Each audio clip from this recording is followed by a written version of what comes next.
नमस्कार, आप देख रहे हैं आज तक। आपके साथ मैं हूं अंजना ओम कश्यप। दस्तक में आज सबसे पहले बात नरेंद्र मोदी की होगी। जी हां, कई दाग ऐसे होते हैं जो एक बार दामन पर लग जाए तो कभी छूटते नहीं और जिंदगी भर पीछा करते हैं। ऐसे ही एक दाग को लेकर नरेंद्र मोदी का पीछा कई लोग राजनीति में करते आए हैं और इसीलिए शायद आज वो सवाल एक बार फिर से उतना ही गर्म हो गया है जो पिछले कई वर्षों से चला आ रहा था, क्योंकि चुनाव करीब है, बीजेपी के प्रधानमंत्री उम्मीदवार है नरेंद्र मोदी। लेकिन आज जो राजनाथ सिंह ने कहा है उसके बाद बाजार इस बात से गर्म है कि क्या वाकई मुस्लिम वोट कार्ड अब चलाने को बीजेपी तैयार है, और क्या तैयार है इस हद तक कि नरेंद्र मोदी माफी भी मांगे मुस्लिमों से। सुनिए राजनाथ सिंह ने क्या कहा आज।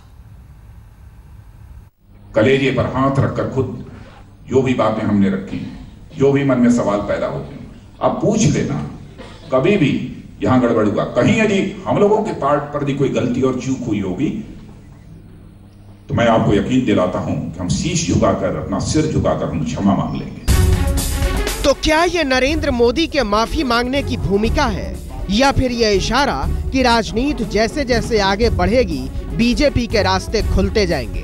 पार्टी के मुस्लिम कार्यकर्ताओं को संबोधित करते हुए राजनाथ सिंह ने अचानक से रास्ता बदल दिया था। ये रास्ता बीजेपी का नहीं रहा है। उन्होंने मोदी का बचाव तो किया, लेकिन इस बचाव में वो जिद नहीं थी जिसकी वजह से उनकी पार्टी अब तक कटघरे में खड़ी रही है। देश में केवल एक दंगे की चर्चा होती है, गुजरात की। क्या गुजरात में उसके पहले दंगे नहीं हुए हैं जब हितेश देसाई कांग्रेस के मुख्यमंत्री थे? क्या ये सिर्फ राजनाथ सिंह का बदलना है या बीजेपी का भी बदलना? 2002 के कत्लेआम की कालिख मोदी के दामन से छूटी भी न थी कि मौलाना की टोपी से इनकार करके उन्होंने एक बार फिर से तोहमतों को अपने माथे पे सजा लिया था। ये वो दृश्य थे जिसने मोदी के लिए सत्ता के संघर्ष को मुश्किल बना दिया।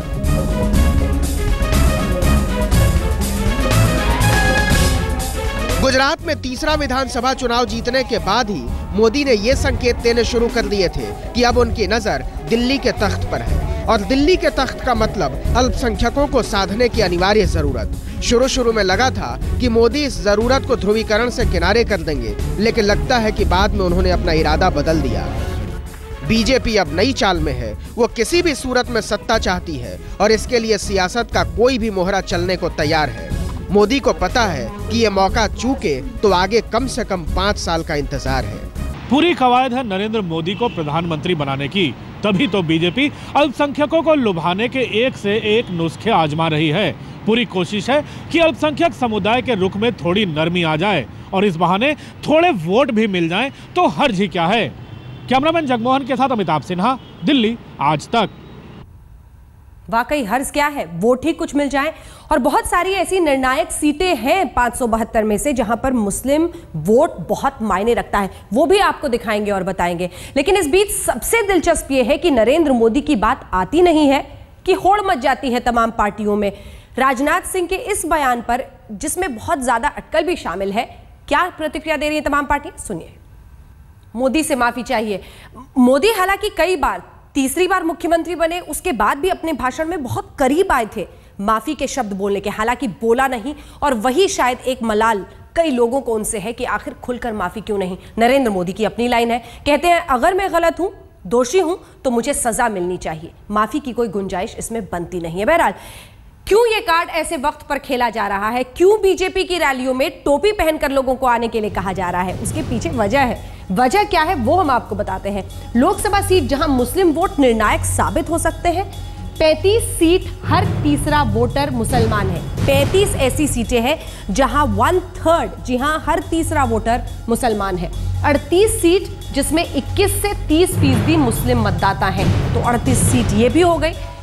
अब 145 सीटें, 11 से 20% मुस्लिम मतदाता ऐसी सीटों पर हैं। 145, अब जोड़ लीजिए सारा, 145, 32, 35, जब आप जोड़ देते हैं तो 218 सीटें हो जाती हैं। तो 218 सीटें 572 में से जहां पर मुस्लिम वोट निर्णायक साबित हो सकते हैं, बहुत मायने रखती हैं, और इसीलिए ये कार्ड अक्सर खेला जाता है। बहरहाल उत्तर प्रदेश में हम आपको दिखा रहे हैं मुस्लिम मतदाता वाले 10 बड़े जो राज्य हैं, 54 सीटें जहां पर मुस्लिम वोट निर्णायक है।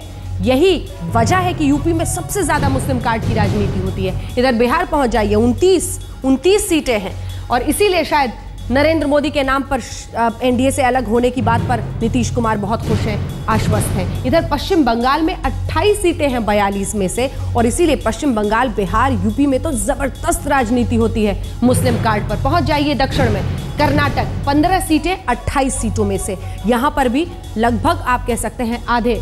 और इधर केरल में 14 सीटें 20 में, बहुत ज्यादा सीटें एक राज्य के लिए जहां 20 सीटें हैं। महाराष्ट्र में 13 सीटें हैं 48 में। ये तमाम सीटें निर्णायक हैं मुस्लिम वोट बैंक के नजरिए से और इसीलिए इस तरह की राजनीति होती है। आंध्र प्रदेश 12 सीटें यहां पर है 42 सीटों में से। तो ये तमाम ऐसे राज्य हैं, असम में भी देख लीजिए 9 सीटें हैं 14 में से। तमाम राज्यों में आधी से भी ज्यादा सीटें हैं। गुजरात में 6 सीटें हैं 26 में से, यहां जरा कम है, यहां जरा कम है। इसके साथ ही राजस्थान में एक बार नजर डाल लीजिए तो यहां पर भी 6 सीटें ऐसी हैं 25 में से जहां पर निर्णायक है मुस्लिम वोट। तो इससे आप अंदाजा लगा सकते हैं कि किस तरह से मुस्लिम कार्ड खेला जाता है। और यही कार्ड जहां एक तरफ कांग्रेस या तमाम पार्टियों के लिए मुस्लिम कार्ड कह लीजिए, सेक्युलरिज्म का पत्ता कह लीजिए, ये भी एक फैशन है, एक ट्रेंड है। और बीजेपी तो अक्सर ये आरोप लगाती है कि सूडो सेक्युलरिज्म करती हैं तमाम पार्टियां। अब कौन कूद पड़ा है? नए नए नेता बने अरविंद केजरीवाल। अरविंद केजरीवाल ये कहते हैं कि अब तो भ्रष्टाचार से भी बड़ा मुद्दा सांप्रदायिकता है। आप समझ गए होंगे निशाना सीधे मोदी पर है, क्योंकि सबसे बड़े प्रतिद्वंदी लोकसभा चुनाव में उन्हें अब मोदी ही दिख रहे हैं। इस चुनाव में सबसे बड़ा मुद्दा था, एक तरफ ईमानदार राजनीति थी और दूसरी तरफ इन लोगों की भ्रष्ट राजनीति थी। आंदोलन के दिनों से यही सुनते आ रहे थे अरविंद केजरीवाल के मुंह से कि करप्शन देश को घुन की तरह खा रहा है। देश बचाना है तो पहले भ्रष्टाचार और भ्रष्टासुरों से निपटना होगा। लेकिन दिल्ली की गद्दी छोड़ लोकसभा की जंग में उतरे केजरीवाल को करप्शन से भी ज्यादा खतरनाक कम्युनलिज्म लगने लगा है। आज हमारे देश के सामने 2 सबसे बड़ी समस्याएं हैं, भ्रष्टाचार और सांप्रदायिकता। और सांप्रदायिकता को मैं भ्रष्टाचार से ज्यादा बड़ी समस्या मानता हूं। करप्शन से कम्युनलिज्म तक का सफर केजरीवाल ने एक झटके में तय कर लिया। इस फितरत को सियासी जुबान में रंग बदलना कहते हैं। केजरीवाल का ये रंग जब से दिल्ली के इंडिया इस्लामिक सेंटर से बाहर निकला है, सेक्युलर और राष्ट्रवाद की राजनीति करने वाले नेताओं के चेहरे के रंग लाल पीले हो रहे हैं। You see, whatever he talks, I think every day he talks something else, something new, a new lie or whatever. But I am only saying that let him start practicing what he has been preaching. मुसलमान इस छलावे में मुझे नहीं लगता कि आप उनके आ पाएगा कि पूरे हिंदुस्तान के दंगों की वो SIT से इंक्वायरी कराएंगे। मुझे लगता है कि उनकी नीयत में खोट है। केजरीवाल के बयान पर खलबली कांग्रेस और बीजेपी दोनों में दिख रही है, क्योंकि जिस तरह भ्रष्टाचार की गंगा में दोनों को एक घाट पर पानी पीने वाला करार दिया था, सांप्रदायिकता के सवाल पर भी एक तीर से 2 निशाने साध दिए। सत्ता में आएंगे तो बाटला एनकाउंटर क्या, हजारों मामले SIT के सुपुर्द करेंगे। ना कांग्रेस ने मुसलमानों के लिए कुछ किया, ना बीजेपी ने हिंदुओं के लिए कुछ किया। दोनों पार्टियों ने नहीं किया, दोनों ने रोटियां सेकी। मुझे लगता है सर 23,500 SIT तो बनाएंगे ही बनाएंगे, लेकिन मुझे लगता है केवल एक दंगे की अगर जांच ठीक से हो जाए और उसके पीछे के नेताओं को उम्र कैद हो जाए, दूसरा दंगा इस देश के अंदर नहीं होगा। ये क्या, केजरीवाल अब वोट बैंक फिक्स करने की राजनीति करेंगे? केजरीवाल के बयान के बाद ये सवाल उठने लगा है, क्या अल्पसंख्यक समुदाय इतने भर से आकर्षित हो जाएगा? बटला हाउस एनकाउंटर के बारे में जो उन्होंने खामोशी इख्तियार की, उसकी वजह से मुसलमानों के दिलों में शक शुबा पैदा होने लगा था। लेकिन अगर वाकई वो दंगों की जांच कराना चाहते हैं और सांप्रदायिक लोगों को सज़ा दिलवाना चाहते हैं, तो ये एक बहुत अच्छा उनका स्टैंड है और इसका स्वागत होगा। जैसा विरोधी वैसी रणनीति, राजनीति की इसी राह पर निकल पड़े हैं केजरीवाल। तो फिर मौका देखकर मुद्दा बदलने की सियासत में औरों से अलग कहां रह गए? ये अरविंद केजरीवाल भी अनूठे नेता हैं राजनीति में। मुस्लिम कार्ड खेलने का इनका तरीका देखिए। विधानसभा चुनाव थे, तौकीर रजा, वही शख्स जो कि विवादों में रहा है, फतवा जारी करने के लिए तस्लीमा नसरीन के खिलाफ, उनसे दोस्ती कर बैठे। ईद मनाने चले गए चांदनी चौक, हालांकि वहां पर कपिल सिब्बल से गले मिल गए थे। गले मिलना भी एक अनूठा काम है राजनीति में, गले मिलना और दोस्त बनाने में लेकिन बहुत महीन फर्क है। और यही फर्क बिहार में इन दिनों बहुत जबरदस्त दिखाई दे रही है। जी हां, अब आपको लिए चलते हैं बिहार, क्योंकि दंगल के बाद अब मंगल का टाइम आया है लालू प्रसाद यादव के लिए। कैसे तकलीफ को, परेशानी को, दिक्कत को अवसर में बदल देना है, इस बात का हुनर शायद सबसे ज्यादा राजनीति में लालू प्रसाद यादव जानते हैं। बीते दिन जब विधायकों के बाहर जाने की खबर, बगावत की खबर आ रही थी तो चारों तरफ से घिरे हुए दिखाई दे रहे थे, लेकिन आज लालू जब पटना पहुंचे जमकर दहाड़ा और नीतीश कुमार को ही कटघरे में खड़ा कर दिया और कहा कि वो पुराना दोस्त अब दुश्मन बन चुका है और अब तो बस उसे हराना है और यही रोना रोकर मैं लोगों के बीच जाऊंगा कि मेरी पार्टी को तो हड़प रहा है नीतीश कुमार।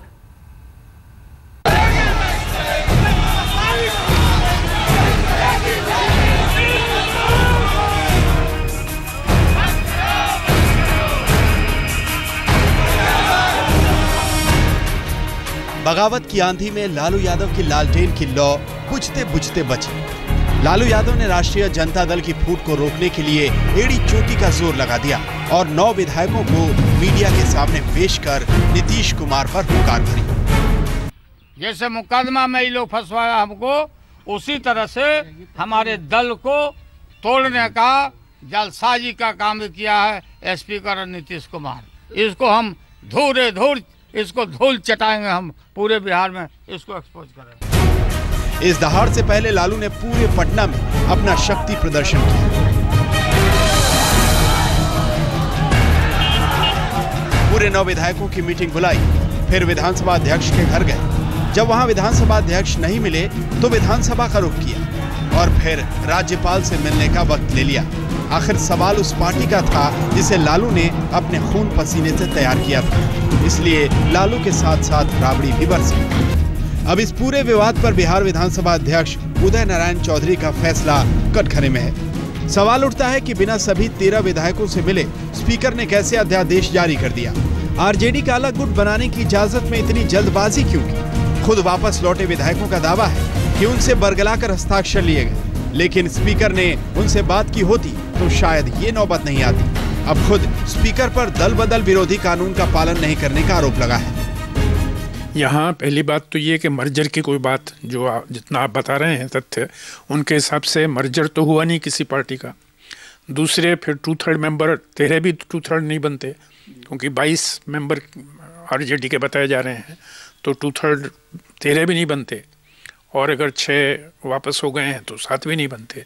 तो 13 या 7 जितनों ने पार्टी छोड़ी उनके खिलाफ डिस्क्वालिफिकेशन की प्रोसीडिंग्स हो सकती हैं और ये आश्चर्य की बात है कि स्पीकर ने कैसे ऐसा आदेश निकाल दिया। पूरे मामले में फजीहत देखते हुए अब नीतीश कुमार कह रहे हैं कि यह फैसला स्पीकर का था, सरकार का नहीं।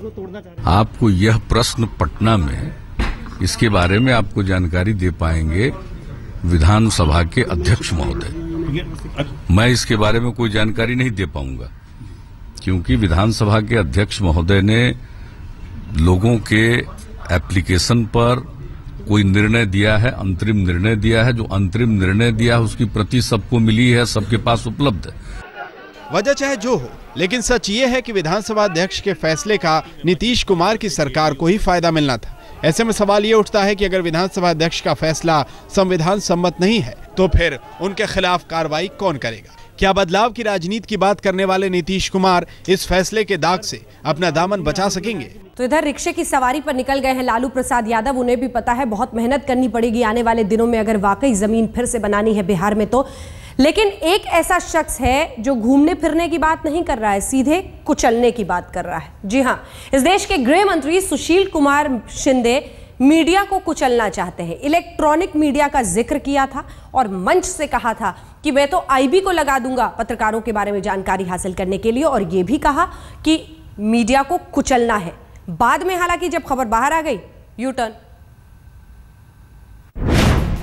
न्यूज चैनलों को कुचल दो, मीडिया के पीछे इंटेलिजेंस लगा दो, निगेटिव खबरें दिखाना बंद करो, नहीं तो कुचल देंगे इलेक्ट्रॉनिक मीडिया को। दुनिया के सबसे बड़े लोकतांत्रिक देश के गृह मंत्री सुशील कुमार शिंदे की यह धमकी है मीडिया को। इलेक्ट्रॉनिक मीडियामध्ये मोठ्या प्रमाणामध्ये बसल्या बसल्या कुरापती काढण्याचं काम होतं। माझ्याकडे इंटेलिजन्सचं खातं आहे, त्यामुळे ते काम कुठून होतं हे मला आता माहिती आहे। मी ते बघत असतो आणि तो चाप गुपचूप चाप लावण्याचं काम आम्ही केलेलं आहे। पण काही मंडळींनी मध्यंतरीच्या काळामध्ये 3-4 महिन्यापूर्वी केवढी मोठी मोहीम उघडली होती आणि म्हणून आता तर आम्ही या सगळ्या इलेक्ट्रॉनिक मीडियाच्या बाबतीमध्ये ज्या अशा तऱ्हेनं अपप्रचार करणारी वृत्ती आहे त्याला आम्ही खेचून काढण्याचा प्रयत्न आम्ही या देशामध्ये करतो। कांग्रेसी कार्यकर्ताओं में जोश भरने के चक्कर में देश का गृह मंत्री होश खो बैठा, लेकिन जब समझ में आया तो निकल पड़े सफाई देने। लेकिन वहां भी दिलो दिमाग जुबान पर हावी थी। सफाई नहीं, इस बार सोशल मीडिया को कुचलने की बात जुबान पर थी। कल बोला था, मेरे पास रिकॉर्डिंग भी है उसका, और मैंने सोशल मीडिया के बारे में बोला था जो नॉर्थ ईस्ट के बच्चों पर अत्याचार होता है। और पिछले वक्त जो हो गया था कि हैदराबाद और कर्नाटक में जो हो गया था कि वो बच्चों को ट्रेन से आते वक्त भी उसको नॉर्थ ईस्ट के लोग हैं बोल के मार रहे थे, उसके बारे में सोशल मीडिया के बारे में हमने कहा था। हमने जर्नलिज्म के बारे में कुछ नहीं कहा। सीनियर नेता से गलती हुई तो सरकार के मंत्री लीपापोती करने आ गए।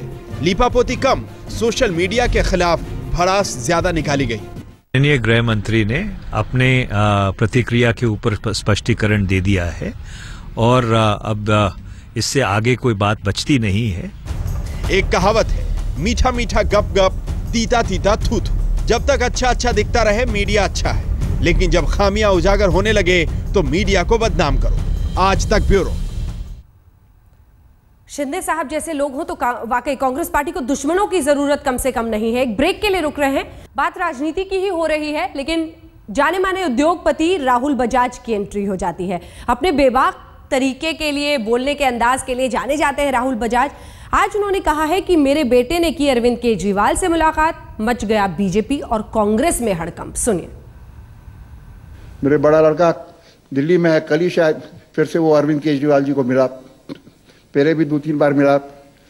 उसने 3-4 दिन पहले टाइम्स ऑफ इंडिया में उसका कोई स्टेटमेंट आ गया कि वो बड़े अच्छे आदमी हैं। मैं पॉलिटिक्स नहीं जानता हूं, मैं आम आदमी पार्टी को नहीं जानता हूं, पर अरविंद केजरीवाल जी से मेरा बड़ा अच्छा है। तो मैंने सुना ये 4-5 दिन पहले की बात है, थोड़ा हलचल में कांग्रेस में भी और बीजेपी में भी कि राहुल बजाज का लड़का ये क्या बोल दिया। और इंडस्ट्रियलिस्ट में भी, इंडस्ट्रियलिस्ट मानते हैं कि आम आदमी पार्टी एकदम लेफ्टिस्ट पार्टी है। चाहे प्रशांत भूषण का नाम लीजिए, योगेंद्र यादव का लीजिए, मनीष सिसोदिया का लीजिए, चाहे अरविंद केजरीवाल का लीजिए। तो ये थी राहुल बजाज की बात। लेकिन अब आपको बताते हैं उद्योग जगत से ही जुड़ी अगली खबर। जी हां, रिलायंस कंपनी ने अपनी तरफ से बातें स्पष्ट की हैं और ये कहा है कि रिलायंस इंडस्ट्रीज के पास कोई अवैध खाता नहीं है। जो आरोप लगाए थे अरविंद केजरीवाल ने, उसी पर यह रिलायंस की सफाई है। मुकेश अंबानी का कोई भी खाता अवैध नहीं है, कोई भी खाता उनके नाम पर नहीं है। दुनिया में हमारा कोई भी खाता अवैध नहीं है, ये बार बार जोर देकर कहा है रिलायंस ने। रिलायंस दुनिया के कई देशों में बिजनेस करता है। बिजनेस की जरूरत के हिसाब से कई देशों में हमारे खाते हैं। हमारे सभी खाते नियम कानून के मुताबिक हैं।